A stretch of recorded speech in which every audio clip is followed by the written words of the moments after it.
साथियों, आप सभी का स्वागत है आज की यूएलएम की एक वीडियो में, जिसमें हम चर्चा करने वाले हैं। हमारे साथी है वीडियो में आज, वो है मुकेश शर्मा जी। और मुकेश शर्मा जी, आपका स्वागत है। मुकेश शर्मा जी बेसिकली मेरठ से हैं और अभी मैं ऋषिकेश में हूँ।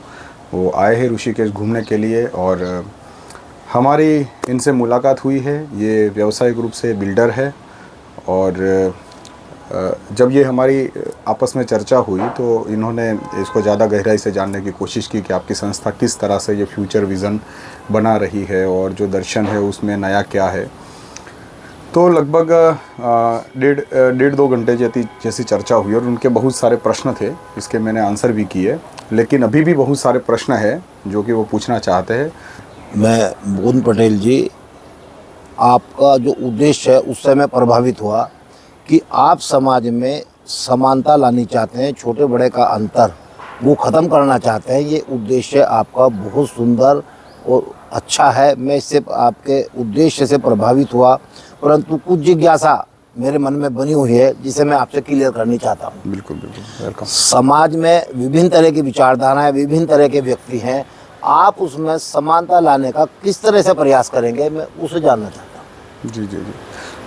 समानता का मतलब यहाँ पे इस तरह से है कि जो भी व्यक्ति जिस प्रकार का जीवन जीना चाहता है उसको वो जीवन जीने के लिए उसका बराबरी से, जैसे आज 10% लोग हैं, उनका पूरे वर्ल्ड के संसाधनों पे, मतलब ह्यूमन रिसोर्स और नेचुरल रिसोर्स, इन दोनों के ऊपर उनका कब्जा है। वो जब चाहे जैसे चाहे वो उन संसाधनों का उपयोग कर सकते हैं, इसलिए वो सुख को भोग सकते हैं। लेकिन बाकी के जो 90% लोग हैं वो इस प्रकार के संसाधनों को आराम से नहीं भोग पाते हैं, क्योंकि उनके पास उस तरह की इकोनॉमिकल व्यवस्था नहीं है, वो एजुकेटेड भी नहीं है। उनको ये भी, बहुत सारे लोगों को ये भी नहीं पता है कि इस चीज़ का कैसे यूज़ किया जाए। तो इस तरह का जो स्थिति समाज में जो बनी हुई है, जिसमें 90% लोग इसमें एंटर नहीं हो पा रहे हैं, वो बराबरी से जो 10% लोग जिस तरह से इसको भोग रहे हैं और अपने जीवन में सुख प्राप्ति कर रहे हैं, और वो दूसरों को सुख भी दे रहे हैं, क्योंकि जब वो किसी वस्तु को या किसी प्रक्रिया को जानेंगे तो स्वाभाविक रूप से उसके ऊपर चिंतन मनन कर सकेंगे, तो वही कुछ नया खोज सकेंगे। तो इस प्रकार से ये जो 10% लोग हैं, क्योंकि वो इस जीवन को भोगते हैं, इसलिए वो इसके बारे में गहराई से जानते हैं और इसलिए इसकी सुंदरता को भी बढ़ाते हैं। आपका उद्देश्य है कि 10% को हम 100% में चेंज करें। जी बिल्कुल। मतलब आपका जो मेन ध्येय निकल के आता है, उद्देश्य निकल के आता है, जो 10% है उसे आप 100% में तब्दील करना चाहते हैं, चेंज करना चाहते हैं। बिल्कुल, वो स्पेस बढ़ जाएगी। अच्छा, आप सुखी व्यक्ति की क्या परिभाषा है? आप समानता या सुखी व्यक्ति या सबको सुखी देखना चाहते हैं, सुखी व्यक्ति की क्या परिभाषा है आपकी नजरों में? जी। सुखी किसे मानते हैं, उस पर क्या साधन संपन्न होने चाहिए? आपकी नजरों में सुखी व्यक्ति कौन है समाज में? जी जी जी, देखो, सुखी होना वो एक स्थिति है और ये स्थिति पैदा होती है हमारी इच्छा पूर्ति से। जैसे मान लो एग्जाम्पल के रूप में, आपको अभी बाइक यहाँ से चला के और आपको हरिद्वार जाने की इच्छा हुई कि मुझे बाइक चाहिए और मुझे पूरा हरिद्वार घूमना है।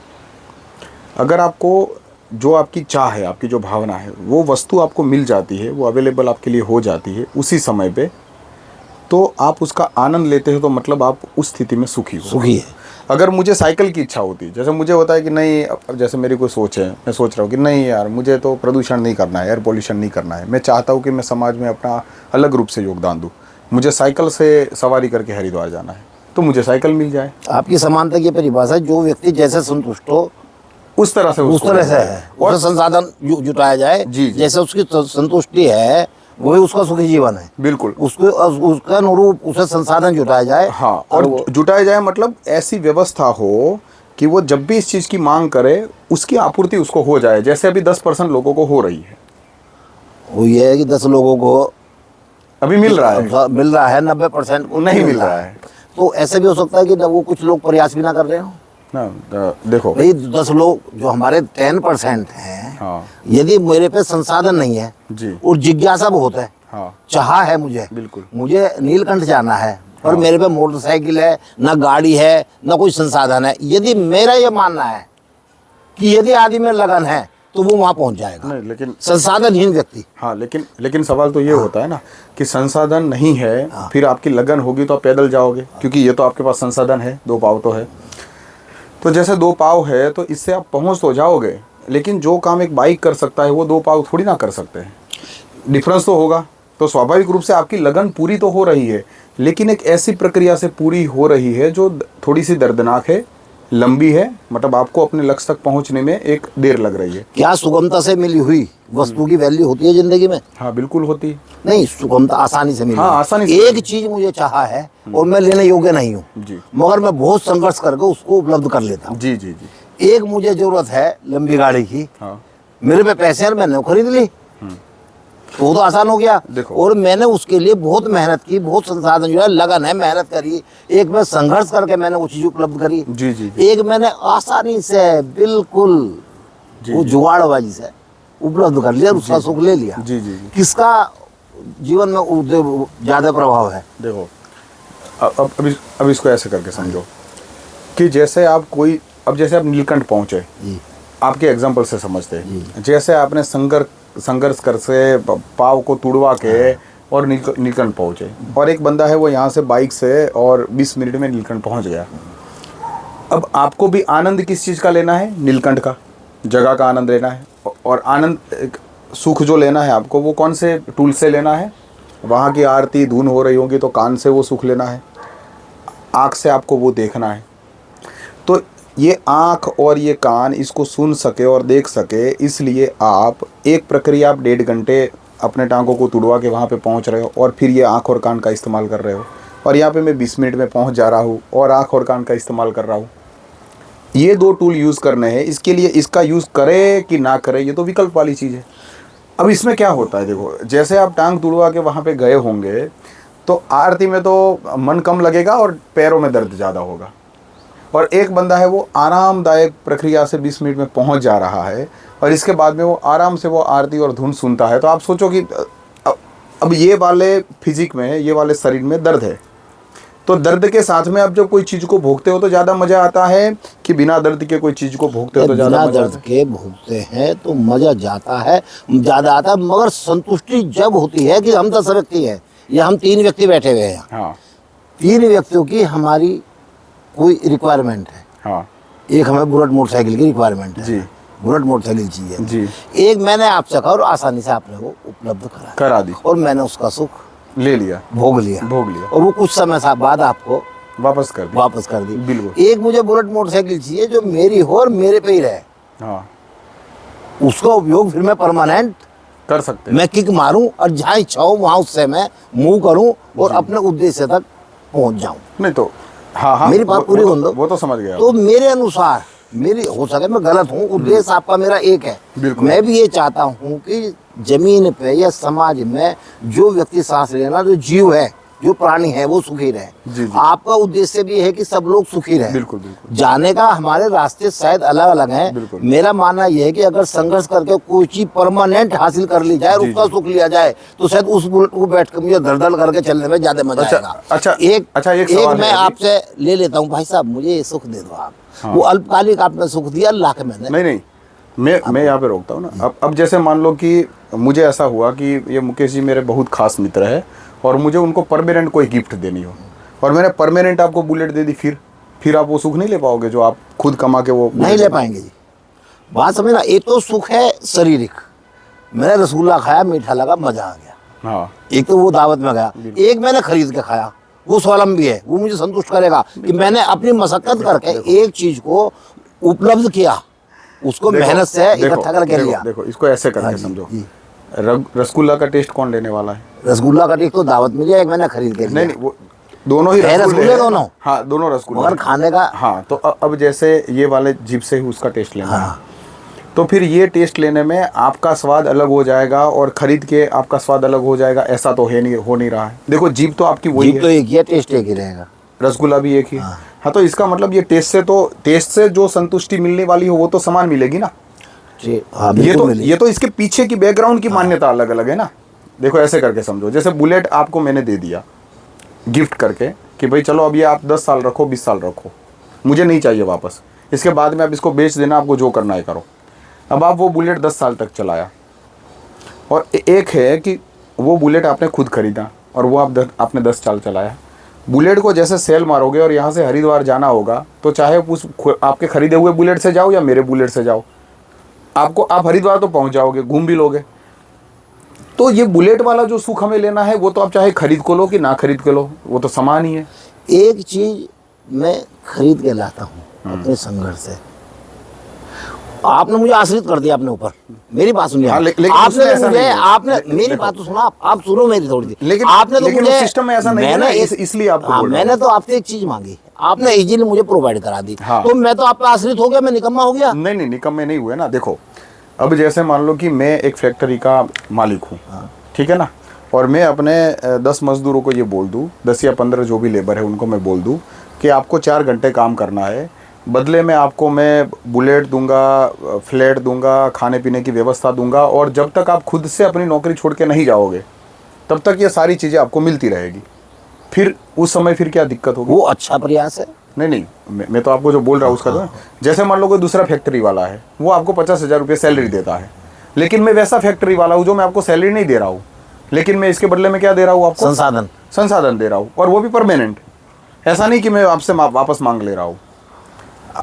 बस ऐसे नीचे बुलेट रखे हुए हैं, आपको जब जरूर पड़े तो नीचे बुलेट की चाबी घुमाओ, लेके जाओ और वापस रख दो। अब ऐसे तो आप मालिक ही हो ना। 1,000 रुपये है मेरे पास, वो रखे हुए आपकी जेब में।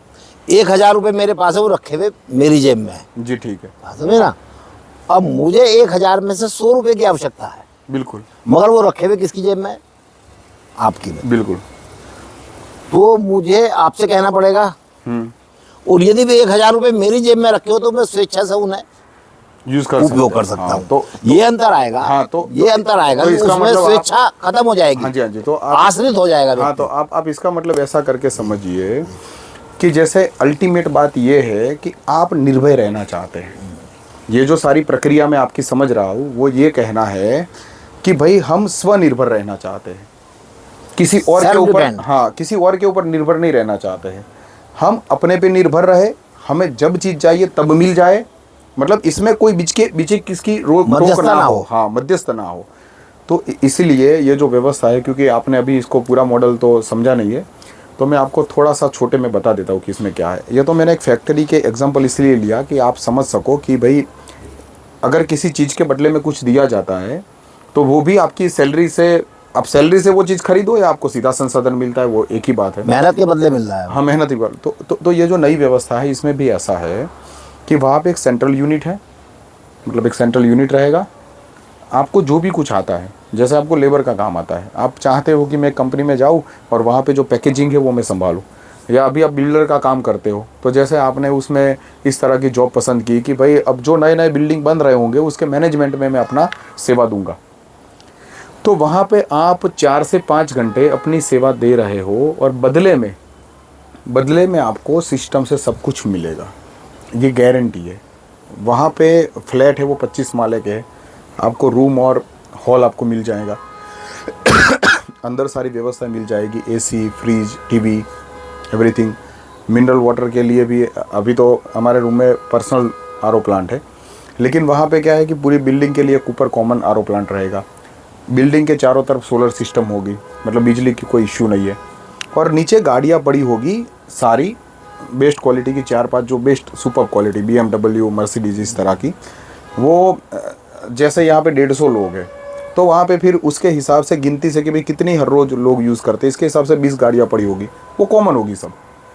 तो वो आपकी ही मालिकी की है, वहाँ पे आपके अलावा कोई मालिक नहीं है, आप ही आपके मालिक हो। इस सिस्टम को जो चलाया जाएगा जी, जो सब व्यक्ति हैं जी, उनको मैनेज करेगा एक सिस्टम। नहीं, उनको एक सिस्टम मैनेज नहीं करेगा, उनको बहुत सारे लोग होंगे जो मैनेज करेंगे, और वो भी पब्लिकली 4 घंटे अपनी सेवा देंगे और बदले में उनको भी सब कुछ मिलता है। उन्हीं में से रहने वाले होंगे, उस बिल्डिंग के रहने वाले वो सब। हाँ, जो उनका उपयोग कर रहे हैं, हाँ, उन्हें वो मैनेज भी वही करेंगे। मैनेज भी वही करेंगे। देखो, मैनेज का जिनको इंटरेस्ट है वो मैनेज करेंगे।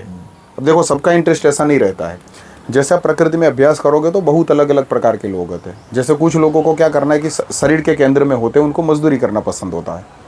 कुछ लोग होते हैं वो बुद्धि प्रदान होते हैं, तो उनको थोड़ा सा सोचना, विचारना, चिंतन करना, इस प्रकार का उनका इंटरेस्ट होता है। कुछ लोग हैं वो सामाजिक जिम्मेवारियों वाले, इमोशनल टाइप के लोग होते हैं, तो वो चाहते हैं कि हम सामाजिक लेवल पे सब कुछ केयरिंग एंड शेयरिंग करें। जैसे बहुत सारे लोग अभी आपने देखा ओल्ड एज होम चलाते हैं, मेडिकल इंस्टीट्यूट चलाते हैं, अनाथ बच्चों के लिए अपने वो करते हैं, और बहुत सारे ऐसे बुजुर्गों या कहो जो विधवा बहनें हैं इन सब के लिए भी काम करते हैं, पशुओं के लिए काम करते हैं। तो इस प्रकार के जो सामाजिक प्रकार के लोग हैं वैसे भी लोग हैं इस दुनिया में। कुछ है वो चिंतनशील है, वो सोचते हैं कि पूरी मानव जाति का कल्याण हो, प्रकृति का संरक्षण हो, वो ज़्यादा से ज़्यादा पेड़ पौधे लगाते हैं, कचरा कम फैलाने के लिए वो अपनी बातों को रखते हैं। तो इस प्रकार के भी लोग हैं। तो अब वहाँ पे एक स्वतंत्रता है। वहाँ पे क्या स्वतंत्रता है कि हमने ये जाना कि अगर कोई व्यक्ति अपने मूल स्वभाव से विपरीत होकर कोई काम करता है तो वो उसकी मजबूरी है, मतलब वो कर्म का सुख नहीं ले पाता है। तो वहाँ पे हमने ये जो है इसको कुछ कैटेगरी में रखा हुआ है। जैसे 4 प्रकार के लोग हैं उसको हम कैटेगरी में रखा है, और 4 प्रकार के लोगों में भी 3 प्रकार की कैटेगरी है। जैसे किसान तो है, जैसे मानो कोई एक, तो उसमें भी 2-3 प्रकार के किसान है। एक किसान ऐसा है जो सिर्फ मजदूरी करना पसंद करता है कि भाई बस मैं तो ये काटना छाटना इकट्ठा करना और इसको भरना, यहाँ पे रखना नहीं रखना, ये सब काम है। कोई किसान है वो टेक्निकल टाइप का है जो बोलता है मैं ट्रैक्टर चला लूँगा, इसमें इसको ये ट्रैक्टर का अगर ये इंजन है तो इसको ये पीछे ये वाली मशीन लगाने से इस पर लोड पड़ेगा नहीं पड़ेगा, ऐसा कुछ थोड़ा कैलकुलेट कर पाता है और वो किसानी का काम कर पाता है।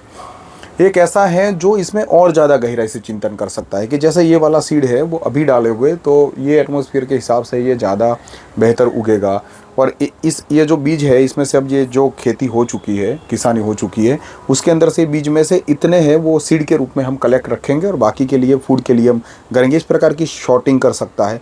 मतलब वो थोड़ा ज़्यादा इंटेलिजेंट है, चिंतनशील है। व्यक्तियों में से व्यक्ति को छांटना। हाँ, 3 किसानों में से अब मेरे पे 10 किसान आए, जी इसी कैटेगरी में 10 व्यक्ति आते हैं, 10 किसान हैं, हम उनको चयन कैसे करेंगे? जी। हर किसान ये चाहेगा जो सुपर वर्क है, हाँ, जो मजदूर है वो मजदूरी कर रहा है मजबूरी में, हाँ, क्योंकि उस पे अपनी लैंड नहीं है, हाँ, इसलिए वो दूसरे की लैंड में बो रहा है, और 6,000 रुपए साल के पैसे वो किसान को दे रहा है और 6,000 रुपए वापस ले रहा है। वो भी ये चाहता है कि मैं खेती करूंगा और 12,000 रुपए महीना सारे के सारे मेरे पास में, परंतु उस पर लैंड नहीं है, बिल्कुल, इसलिए वो 6,000 खुद लेता है, 6,000 वो अदर को देता है। जब हम सबको एक साथ लाते हैं तो नीचे वाला किसान ऊपर वाला किसान, तीनों किसानों को अंतर खत्म। नहीं ऐसे करके चाह तो ये है। देखो अभी इसको फिर से समझो। आप ये जो बोल रहे हो वो आज की सिस्टम के अनुसार बोल रहे हो, वहाँ पे ऐसा नहीं है। वहाँ पे पैसा ही नहीं है पहले तो वहाँ पे प्लस माइनस वाली चीज़ नहीं है। देखो प्लस माइनस वाली वैल्यूएशन कैसे बनती है इसको देखते हैं। जैसे आप ही यहाँ पे बैठे हो, एक बंदा है वो फटे हुए कपड़े या फटे हुए जूते लेके और आपके पास आता है और आपको बोलता है कि मुकेश जी मुझे पैसों की ज़रूरत है, मैं गरीब हूँ, लाचार हूँ, भिखारी हूँ, मुझे कुछ पैसे दे दीजिए। ये आपसे डिमांड कर रहा है। एक है वो मर्सिडीज़ गाड़ी में आता है, सूट बूट में आता है और बोलता है कि आप बिल्डर हो मुकेश जी? हाँ। अच्छा, वहाँ पे जो बिल्डिंग बनी है वो किसकी है? बोले वहाँ पे पता चला कि आपकी है। क्या वो आपकी है? बोले हाँ। इसके दस्तावेज सब ठीक है, एन ए सब क्लियर है, टाइटल क्लियर है? हाँ सब क्लियर है, रेडी है, रेडी टू सेल है। वो बोलेगा ठीक है, आपने क्या कीमत लगाई है? आप बोलोगे 50 लाख रुपये है। आपको वो बोलेगा चलो मैं आपको 55 लाख रुपये दूंगा। खुशी हो जाएगी ना, अंदर लहर दौड़ जाएगी ना खुशी की। तो अब ये जो 2 व्यक्ति है इनके शरीर के कोई भी अंगों में भेद तो नहीं है। इसके पास भी 2 हाथ है, इसके पास भी 2 आंखें हैं, इसके पास, इसको भी अगर कोई काम सौंपोगे तो वो भी कोई छोटा मोटा काम तो कर ही सकता है। मतलब समाज में वो तो अपनी सेवा दे ही रहा है, वो अपना 100% दे रहा है। वो भी व्यक्ति उसके पास जो अवेलेबल है उसमें से 100+ आपको दे रहा है। अब उन दोनों को देखने का जो नज़रिया है वो नज़रिया बन जाता है ये इकोनॉमिक्स से। अगर कोई आके आपके पास से लूट जाने की इच्छा रखता है या कुछ ले जाने की इच्छा रखता है तो वहाँ पे स्वाभाविक ना आ जाती है कि नहीं हमें तो नहीं देना है। और कोई आपको दे कर जाता है, आपको बड़ा प्यार आता है। तो ये जो प्यार, इमोशन या जुड़ाव या रिश्ते बनाना या फिर बिगड़ना, इसका जो कारण है वो कहीं ना कहीं ये वैल्यूएशन है कि इससे पास से मुझे मिलेगा तो ये ज़्यादा वैल्यूएबल है, इसके पास से मुझे नहीं मिलेगा तो ये कम वैल्यूएबल है। तो अब ये जो वैल्यूएशन वाली चीज़ है, अब वहाँ पे पैसा ही नहीं है तो वहाँ पे व्यक्ति की वैल्यू नहीं होगी। क्योंकि व्यक्ति की वैल्यू आज कैसे हो रही है कि ये बड़ा व्यक्ति है और ये छोटा व्यक्ति है। ये वर्ड दोनों है ना समाज में, वास्तविक वर्ड है। बोल रहे लोग कि ये बड़ा है और ये छोटा है। अब बड़े का मतलब क्या है कि इसके शरीर के कोई पुर्जे प्लस माइनस नहीं है, बड़े का मतलब ये है कि इसके पास धन संपत्ति ज्यादा है, संसाधन से है, संसाधन से है। संसाधन से अंतर है उसका। जितने संसाधन, अब व्यक्ति की तो कीमत हमने नहीं लगाई है, हमने कीमत किसकी लगाई है? संसाधनों की। संसाधन। लेकिन जैसे ही संसाधनों का कैलकुलेट किया कि तुरंत ऑटोमेटिक वो व्यक्ति की भी वैल्यूएशन हो जाती है कि ये 10 करोड़ का मालिक है, ये बड़ा व्यक्ति है, हो गया ना। तो ये जो वैल्यूएशन है वो ये इन दोनों को काट छाट करते हैं। दूसरा ये है कि जिसके पास बुद्धि है और मोनोपोली है वो इजीली सारे संसाधनों को कलेक्ट कर लेते हैं। शरीर कक्षा के जो व्यक्ति है वो अपनी पूरे दिन मजदूरी देने के बावजूद भी 200 रुपये भी नहीं जुटा पाते हैं। तो स्वाभाविक रूप से जो व्यक्ति इकोनॉमिकली ताकतवर होना चाहेगा वो ऊपर के लोगों से संपर्क रखने की कोशिश करेगा, नीचे वालों से आदान प्रदान कम रखेगा। तो इसलिए इसके भी दिमाग में ये दो पार्ट बन जाते हैं, क्योंकि इसको भी संसाधन एकत्रित करने हैं वो सुख लेने के लिए। तो उसकी नज़र कहाँ पे होती है? उससे आगे वाले की, ऊपर वाले पे। इसके ऊपर उसकी नज़र नहीं होती है। और ऐसे करते करते सबकी नज़र ऐसे हो रखी है। इसलिए जो नीचे का जो पूरा जो डिपार्टमेंट है, विभाग है, वो छूट गया है। क्या हमारे सिस्टम में जो 10% आदमी है वो जुड़ेगा? हाँ बिल्कुल जुड़ जाएगा। नहीं, वो अपने संसाधन क्यों कम करेगा? नहीं, तो यहाँ पे हम उनके संसाधन भाई, हम कम नहीं कर 10 रहे हैं। में 90 को मिलाना चाह रहे हैं। हाँ नहीं, यहाँ पे देखो, यहाँ पे फर्क है।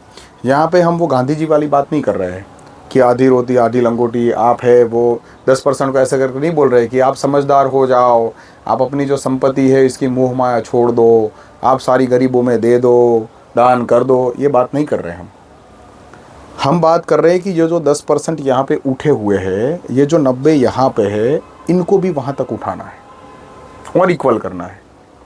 देखो 10% की भी अपनी समस्या है। सुख को भी इस तरह से समझते हैं हम। जितने भी प्रकार के सुख है, उन सुखों में बहुत सारे ऐसे सुख है वो बिना पैसे के हैं और जो सीधे सीधे चेतना से जुड़े हुए हैं। जैसे कि संबंधों का सुख, जैसे कि ज्ञान का सुख। इसका बेज इकोनॉमिक्स अभी है, बहुत सारे अर्थशास्त्र है सारा। हाँ, लेकिन इसकी जो स्पेस है, जैसे मान लो कि कोई व्यक्ति ज्ञान को चाह रहा है, अगर वो कितना भी बड़ा बिजनेसमैन है, लेकिन अगर मानो कि उसके पिता ने इसके ऊपर ये प्रेशर डाल दिया कि बेटा तुमको ये 10 बिजनेस संभालने हैं, अब वो वैज्ञानिक टाइप का होगा तब भी वो इसी चक्कर में ही रहेगा। तो अर्थशास्त्र तो उसको भी तो बांध रहा है ना, उसको भी तो अपने इच्छा का जीवन नहीं मिल रहा है। अब जैसे मान लो कि कोई पत्नी ऐसी हो सकती है जो करोड़पति की पत्नी है। अब वो पैसों का सुख तो उसको पूरा है, लेकिन घर के अंदर 15 कैमरे लगे हुए हैं, वो क्या कर रही है इस एक एक चीज़ को रिकॉर्ड किया जा रहा है। अब वो अपनी एक सहेली को फ़ोन करके बुला भी नहीं सकती, उसको कहीं यहाँ से मसूरी घूमने जाना होगा तो वो जा नहीं सकती, क्योंकि हस्बैंड ने किया हुआ है कि मुझे पूछे बिना आप कुछ भी नहीं कर सकते। तो वो इतने बड़े बंगले में भी वो क्या है, कैद है, 10% में होने के बावजूद भी। 2 पार्टनर है और वो एक साथ में बिजनेस कर रहे हैं। अब इस बंदे को आइडिया है कि अगर मैं ऐसा कुछ करूं तो ये बिजनेस और ये हमारा जो ग्रो है वो नेक्स्ट लेवल का हो सकता है। वो सोच रहा है कि नहीं, हम ये वाला स्टेप लेंगे, यहाँ पे इन्वेस्ट करेंगे तो वो नेक्स्ट लेवल का हो सकता है। तो अब ये दोनों स्वतंत्र रूप से आगे तो बढ़ना चाहते हैं, कुछ नया क्रिएट करना चाहते हैं, कुछ नई टेक्नोलॉजी डेवलप करना चाहते हैं, लेकिन इन दोनों के बीच में क्या प्रॉब्लम है? विचारधारा अलग अलग। हाँ, तो इसका मतलब ये विचारधाराओं का जो सुख है वो भी इकोनॉमिक्स के कारण बंधा हुआ है। तो आज की सिस्टम 10% लोगों को भी बहुत सारी चीज़ों से बांधे रखती है। अब इनकी एक दूसरी भी प्रॉब्लम है। ये तो हो गई 10% वालों की आपसी प्रॉब्लम, लेकिन इसके अलावा 90% वालों की भी प्रॉब्लम है, क्योंकि अब वो 90% वालों के पास वो है नहीं जो इनके पास है, तो वो लेंगे कहाँ से? इनके पास से ही लेंगे। तो इसलिए इन 90% में से अगर वो कोई पत्नी को, लड़की को सिलेक्ट करते हैं तो कभी वो लड़की उनको जहर दे देती, धोखा दे देती है। कोई गर्लफ्रेंड को सिलेक्ट करते तो वो भी इनको धोखा दे देती, लूट लेती है। कोई पार्टनर को सिलेक्ट करते हैं या किसी व्यक्ति को अपने घर में रखा है तो वो भी इनकी चीज़ों को इनकम टैक्स वालों को दिखा देता है और ऐसे उनकी बेटी का, बच्चों का अपहरण हो जाता है। इनकी बहुत सारी खुफिया बातें हैं वो जाहिर कर दी जाती है, इनको हनी ट्रैप में फंसाया जाता है। मतलब कुल मिला के सारी जो हथकंड है इन 10% लोगों को दबोचने के लिए कंप्लीट करते हैं, और ये 10% इन्हीं में से कोई सिक्योरिटी ऑफिसर को घर के आगे लगा के और इससे बचने की पूरी कोशिश में लगे रहते हैं। तो ये जो क्लैश है ना, ये जो संघर्ष है ना समाज में, ये निरंतर बना रहा है अब तक। इससे ये भी बचना चाहते हैं, लेकिन अब इनके पास क्योंकि सॉल्यूशन नहीं है तो वो कैसे बचे? तो अगर कोई ऐसा कॉन्सेप्ट हम रख दे कि जिससे इन 10% को ये भरोसा हो जाए कि ये जो कुछ 16 प्रकार के सुख है उसमें से पैसों के कारण हम 10 सुख तो भोग रहे हैं, लेकिन 6 सुख तो साले हमारे भी नसीब में नहीं है। ये 6 सुख भी हमें आसानी से वहाँ पे मिलेंगे, तो फिर उनको क्या दिक्कत होगी? एक सवाल ये। दूसरे 10% के अंदर बहुत सारे ऐसे लोग होते हैं जो दयालु प्रकार के होते हैं, करुणावान इमोशन वाले होते हैं, जैसे कि आप 10% में हो अभी। फिर भी आपको जब मैंने ये बोला कि सब लोगों को समान रूप से सुखी करने वाली एक चाबी है वो हमारे पास है और ये करने से हो सकता है, तो आपने वीडियो के शुरुआत में ही अपने मुंह से क्या बोला कि मैं इस चीज़ से प्रभावित हुआ। तो ऐसा तो है नहीं कि ये 10% कोई जड़ है भाई। कि हर वो आदमी प्रभावित- अपनी लाइफ में अपना जीवन स्तर जो मैंने जिया है, हाँ मैं अपने से अच्छा अपने बच्चों को जिवाना चाहता हूँ। हाँ जी बिल्कुल। हर आदमी व्यक्ति वो है, जानवर व्यक्ति में अंतर क्या है? व्यक्ति अपनी नस्ल को मेंटेन करना चाहता है, जो वो कर रहा है उससे अच्छा वर्ग उसकी संतान करे। जो व्यक्ति अपनी नस्ल को सुधारता है या तरक्की देता है वो इंसान है, भाई प्रयास तो कर रहा है ना वो। और जो अपनी नस्ल को नहीं सुधार रहा वो आदमी फेल है। तो तरक्की तो होनी चाहिए और समानता भी होनी चाहिए। बिल्कुल समानता भी, यदि मेरे पड़ोस में 10 व्यक्ति रह रहे हैं तो 10 के यहाँ दिवाली बननी चाहिए। बिल्कुल। ये नहीं कि 4 के दिवाली बन रही है, 4 के दीपक नहीं जल रहे। नहीं दीपक नहीं चल रहे तो क्या वो मतलब जो है? दिवाली है उन 6 का भी प्रयास है। हालांकि मैं इस तरह के कार्य करता हूँ, मैं अगर किसी के ईद नहीं बन रही तो ईद ही मनवाता हूँ, जी मेरा प्रयास ऐसा रहता है। जी जी तो त्योहार हमारा जो मनाने का है, जैसे हम 20 आदमी एक परिवार में रहते हैं, जी, जी। तो 20 आपका प्रयास बहुत अच्छा है, बहुत बढ़िया है कि 20 के 20 की दिवाली एक सी मननी चाहिए, उनमें अंतर नहीं होना क्या चाहिए दिक्कत है कि एक के तो बहुत धूम धड़ाके से मन रही है और एक के दीपक जलाने के लिए भी व्यक्ति मोहताज है जी, या उसको फाइनेंशियल पोजीशन उसकी उसका साथ नहीं दे रही है। बिल्कुल तो ये अच्छा प्रयास है। जैसे त्योहार भी एक उत्सव है, बिल्कुल समाज में अपनी स्थिति अपनी उपस्थिति उससे दर्ज कराता है व्यक्ति, और उसे दर्ज कराने में हमारे समाज में अंतर पैदा हो गया। बिल्कुल, क्योंकि उसके पास नहीं है, 20 उसके परिवार पास है, 20 में भाई वही आगे 10 कैटेगरी में से 2 आगे और बाकी 8 आगे, 4 मध्यम में से आगे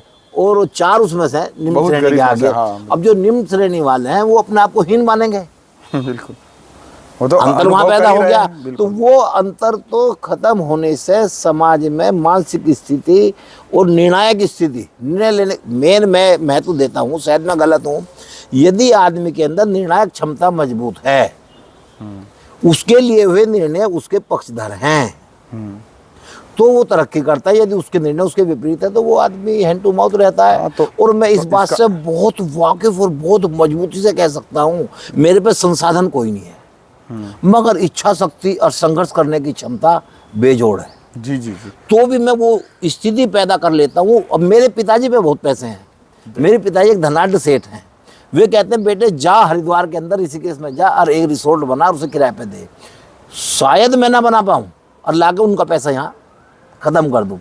और यदि लगन और इरादा मजबूत है तो बिना संसाधन के मैंने कामयाबी हासिल करते हुए देखे, मैंने खुद करी है।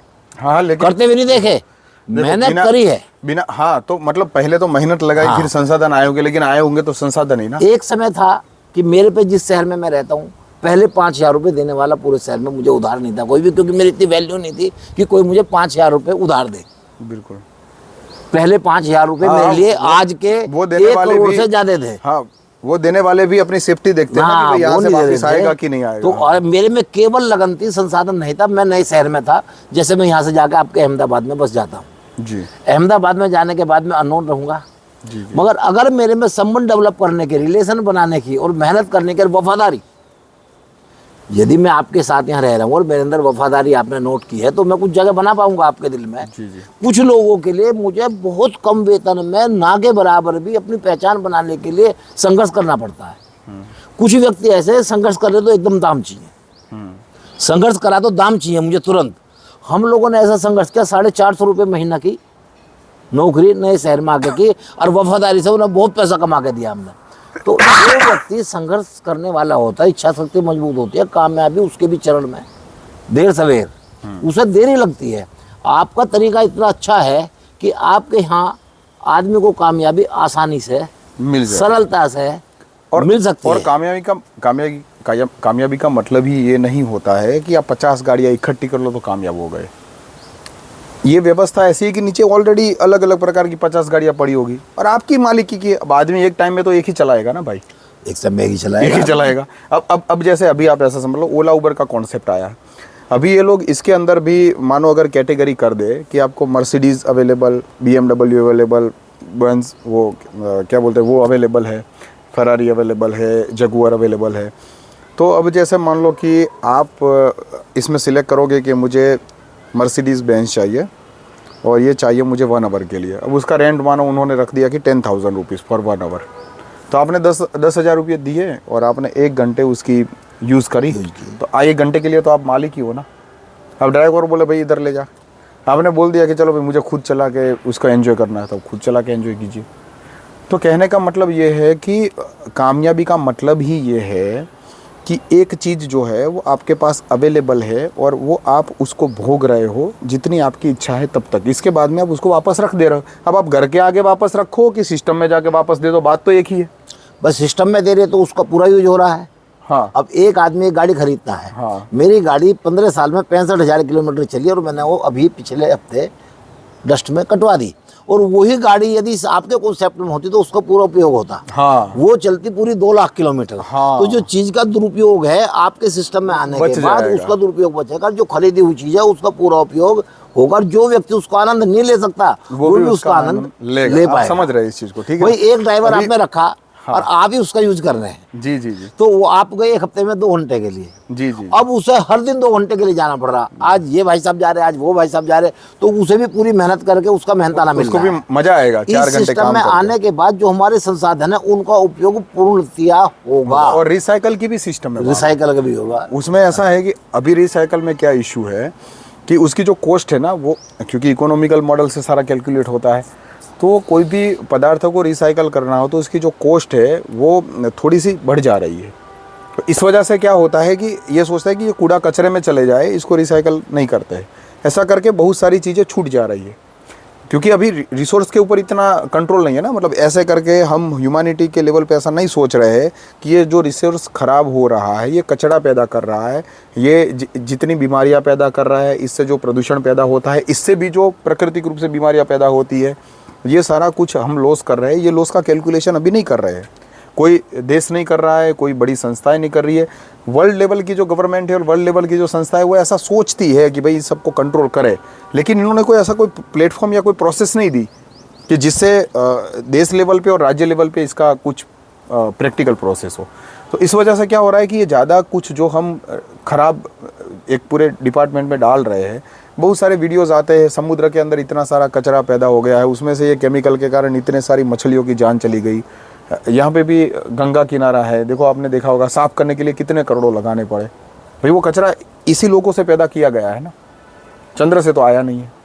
तो वो जब पैदा हुआ तुरंत ही अगर उसका रिसाइकलिंग हो जाता तब तो ये वाली इशू होती नहीं, लेकिन वो वाली सिस्टम है नहीं। अब वहाँ पे क्या है, क्योंकि पैसा नहीं है और रिसाइकलिंग की सिस्टम है, तो जो भी चीज़ ऐसा लगेगा कि अब ये रिसाइकल्ड होने को है वो तुरंत ही उस प्रोसेस में चली जाएगी। इससे हम नए नए जो प्रकृति के खनिजों को निकाल रहे हैं वो बंद हो जाएगा। हाँ, जो नई चीज़ आ रही है, संसाधन है। हाँ। अब इसमें सबसे पहले, हालांकि आपका कॉन्सेप्ट क्या है मैं बहुत गहराई से नहीं जानता। हाँ बिल्कुल नहीं जानते, फिर मैं भी बहुत गहराई से नहीं जानता। मैं तो केवल 10-12 घंटे का मेरा आपका इंट्रोडक्शन है, जितना मैं जानता हूँ। मेरी आपको एक सलाह है, शायद गलत हो।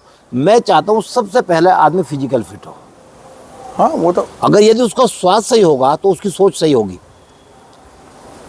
यदि उसका, इसमें मैं चाहता हूँ ऑर्गेनिक, हाँ, जो हमारे यहाँ हम पहल कर चुके हैं। हमारे यहाँ विदेशों से जो NRI हैं वो वहाँ से वापस आके 100 बीघे जमीन सड़क के किनारे खरीद रहे हैं और खरीद के वहीं अपना स्टॉल बना रहे हैं। और टोटल ऑर्गेनिक 75 रुपये किलो वो आलू बेच रहे हैं। उनका आलू हमारे चिप्सोना से ज़्यादा बिक रहा है। बिल्कुल।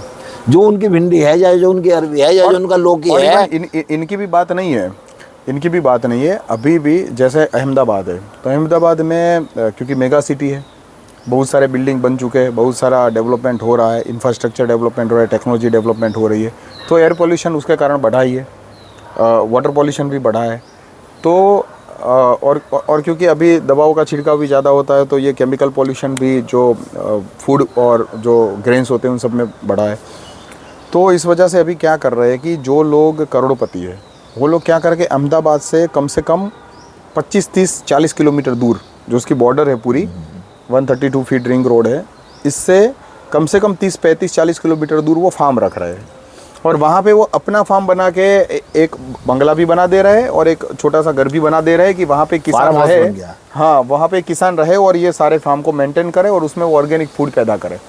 और वो अपने अपने जो दूसरे साथी है, उनके बराबर के जो बिजनेसमैन, बिजनेस पार्टनर है, उन सबको वो ऐसे दे देते हैं, मतलब कि भाई खाओ पियो और खुश रहो। और ये सैटरडे संडे ये खुद वहाँ पे फार्म पे जाके रहते हैं। वहाँ पे छोटा स्विमिंग पूल भी बना होता है। तो मतलब फैमिली को एयर पोल्यूशन से दूर वो भी ले जाना चाहते हैं। और अभी ऑर्गेनिक जो खाना है वो कितना पड़ता है, काफ़ी खर्चा, 10% ही तो लोग खरीद सकते हैं। देखो, ऑर्गेनिक की यदि हम ऑर्गेनिक पैदावार बढ़ा देंगे तो इसकी वैल्यू कम हो जाएगी। हाँ थोड़ा सा रेट तो अंतर रहेगा। हाँ, अंतर रहेगा। रेट तो वही वाली बात है, 10% है उन्होंने कंट्रोल कर रखा है। जो 10% है उन्होंने कंट्रोल किया हुआ है, इसलिए उनके अनुसार रेट चल रहा है। रेट चल रहा है, हमारे अनुसार रेट नहीं चल रहा है। अब वहाँ पे वैसे तो बिना जमीन के आप 1 बीघे में 3 बीघे की खेती कर सकते हो। फिर ऐसे करेंगे, वो बिना मिट्टी की होती है। जब इस ऑर्गेनिक का भी रेट कम हो जाएगा तो लोग फिर खाद लगा के ज़्यादा उगाने लग जाएंगे। तो ज़्यादा तो पैसा अर्न करना है ना। हाँ, किसान को ज़्यादा पैसा उपलब्ध कराना। हाँ, तो अब इस वजह से देखो क्या हो रहा है कि यहाँ पे क्योंकि व्यक्तिगत रूप में उसके पास पैसा नहीं है, इसलिए वो व्यक्तिगत जुटाने के चक्कर में इस प्रकार के हथकंडे अपना लेता है। वहाँ पे क्या है कि कोई जमीन का कोई मालिक नहीं है। वहाँ पे 50-50, हाँ, सबकी जमीन है, सरकारी जमीन है। और जो व्यक्ति खेती करना चाहता है, जिस जगह पे रहना चाहता है, वो नगर उनको मिल जाएगा। नगर के आसपास की जितनी भी किसानी लायक ज़मीन होगी, वो किसानी लायक ज़मीन के अंदर उसको खेती करनी है तो उसको अपने 4 घंटे 5 घंटे उसको देने हैं। तो वहाँ से बस उसको लेके जाएगी खेत तक। फिर वहाँ से वो उसको, जैसे मैंने बताया कि 3 प्रकार के किसान हैं, उसमें जो भी अपनी सेवा किसान खेत में देना चाहते हैं वो देंगे। कुछ किसान ऐसे होंगे जो ये देखते हैं कि भाई चलो ये कोई ऐसा एरिया होगा जहाँ पे जानवरों की इश्यू नहीं होगी, काफ़ी नेचुरल एरिया होगा, और वहाँ पे कुछ लोग ऐसा चाहेंगे कि हम खेत में ही रहना पसंद करते हैं। तो एक ऐसा जो 50-50 बीघे के ब्लॉक होंगे, इसके वहाँ पर भी उनको घर की व्यवस्था कर दी जाएगी अगर वो वहाँ पे नेचर में रहना चाहते हैं। तो हमारे यहाँ का जो व्यक्ति है, इसे यदि संसाधन आराम से मिल जाते हैं, यदि मुझे एक आप जैसी घड़ी की आवश्यकता है और मैंने आपसे कही घड़ी मुझे मिल गई, तो इस घड़ी कोई वैल्यू नहीं है, क्योंकि मुझे इजीली मिल गई, बिना पैसे दिए आपसे कही मैंने, और आपने दोस्ती में मुझे दे दी और मैंने अपने हाथ पे बांध कर उसका आनंद ले लिया। यदि मतलब क्या करें, हर चीज मैं कह रहा हूँ जो चीज, की मुश्किल खड़ी कर दें। हाँ, जो चीज आदमी खरीद के लाता है, देखो ऐसे अपने नहीं निकम्मापन ना आ जा, हम गलत हैं, नहीं आता, अपने आप को देखो। नहीं व्यक्ति में निकम्मापन ना आ नहीं, जाए। देखो मुश्किल जैसे खड़ी कर देना, इतनी मुश्किल खड़ी करते हैं कि जब तक महायोद्धा ना हो जाए, रोटी ना मिले खाने को, तब तो फिर क्या होगा? तो रोटी की वैल्यू नहीं, तो उसे जो रोटी मिल रही है, देखो भाई आपके यहाँ ये अच्छा है कि 4 घंटे उसे काम करना पड़ेगा। हाँ। उसकी बात नहीं हो रही ना। जीवन का एम जो है वो क्या, मतलब रोटी की वैल्यू बढ़ाना है या सुखपूर्वक रोटी मेहनत के बदले सरलता से रोटी उपलब्ध कराना। देखो इसको ऐसे करके देखो मुकेश जी, मगर मेहनत उसे करनी पड़े। मैं इनको अलग ढंग से थोड़ा बता देता हूँ। देखो जैसे आपके अंदर की जो प्रकृति है, इस प्रकृति को भी समझो। सोच रहे हैं ना उस हिसाब से। अब क्योंकि आप अगर वैल्यूएशन की बात करते हो कि भाई ऐसे करके इसकी वैल्यू बढ़ेगी, तो ये आज की जो व्यवस्था है इसके कारण ये पैदा हुआ है। क्यों पैदा हुआ है इसको समझो। जैसे मान लो आज की जो सिस्टम है इसके अंदर ये फिलोसॉफी बहुत ज़ोरों से डाल दी गई है कि अगर आप मेहनत नहीं करोगे तो आप मुकाम हासिल नहीं कर पाओगे, अगर आप संघर्ष नहीं करोगे तो आप प्राप्त नहीं कर पाओगे, और जितना ज़्यादा संघर्ष करोगे इतना ही सफलता से मीठापन आएगा, मज़ा आएगी आपको। ये डाल दिया गया है, लेकिन ऐसा नहीं है। जैसे मैंने आपको एग्जांपल दिया कि रसगुल्ला चाहे आपके पैसे का हो या आपका दोस्त पैसे दे के खिला रहा हो, आपको रसगुल्ले का टेस्ट आता ही आता है।